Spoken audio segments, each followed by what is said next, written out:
Friends, Brian here for Middle Age Mind and Muscle, and I wanted to do a check-in video. I want to talk about a couple of things, and I want to answer a question that someone had posted. First and foremost, guys, I am kind of doing a little bit of a reflection, rebrand to this channel. You know, it occurred to me not long ago, in August, you know, we had some vacation. I took some time off doing this YouTube channel. As you guys know from my other YouTube channels, always been quite busy. YouTube is quite the thing, and it's a lot of work, and you got to make sure that your heart's in it and you're doing it for the right reasons. And it occurred to me recently when I looked back at a lot of my videos the past year, some of you have enjoyed them, and I really appreciate all the support, but it was very dark. I was going through stuff. I was going through, I don't know about you guys, but, you know, turning 50, that middle age thing, you know, it's just so weird because you're processing a lot. You're being reflective on your life. You're looking back going, man, I made some bad mistakes, bad choices for a lot of things, a lot of bad financial choices that are affecting me now. Like you guys know, you know, you look back on your life in middle age. I don't know, is 50 still considered middle age?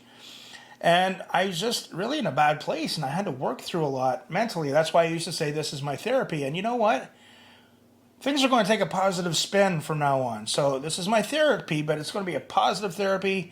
And we have work to do, my friends. We have work to do. So I'm going to be doing some new stuff and working on improving some stuff. But I needed to take some time to really see what I'm doing. What is this channel about? What am I doing?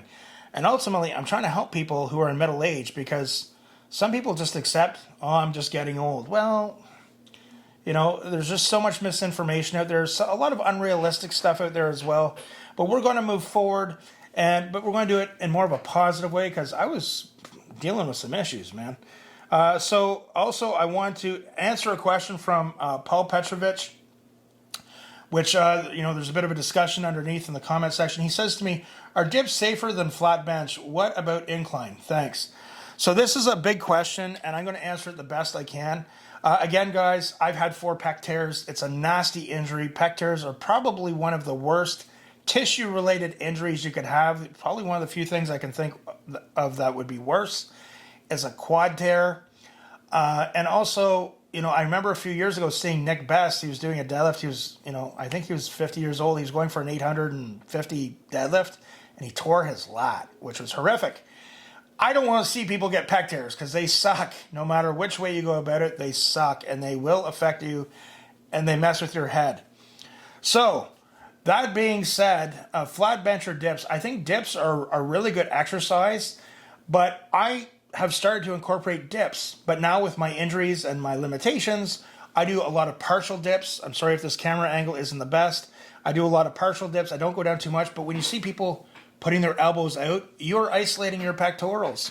And when they go down too low, it could be snap, crackle, pop. When I see the young kids with the dipping belt walking across with the 2 or 3 45-pound plates on the chain about to do dips, I'm just like, hope you get out of this okay. I think dips can be great. A lot of people refer to them as squats for the upper body.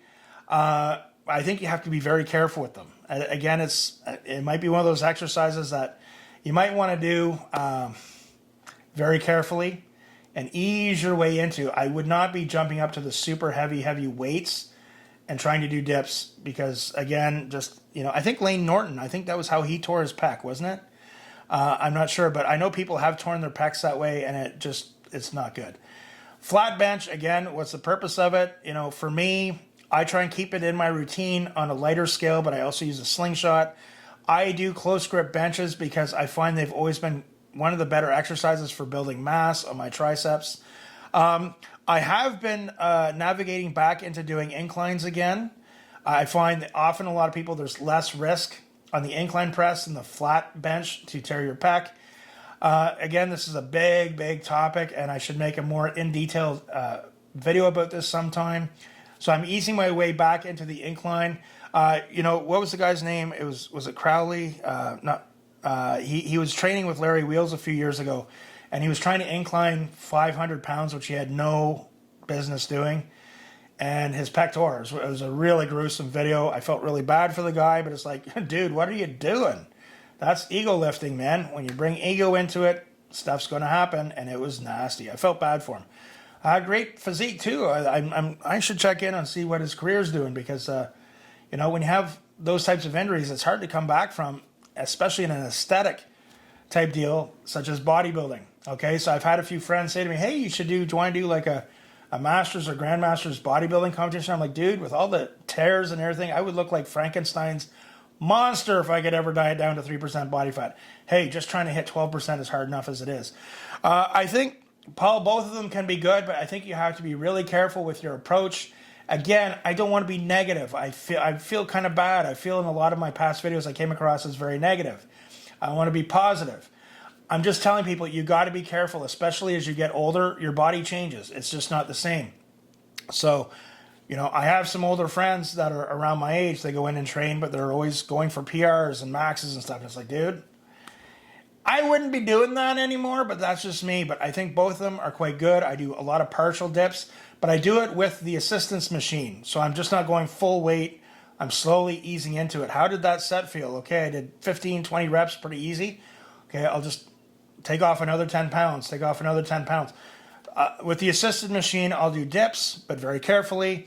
And flat bench, I just do close grip bench. I have no big aspirations for benching anymore.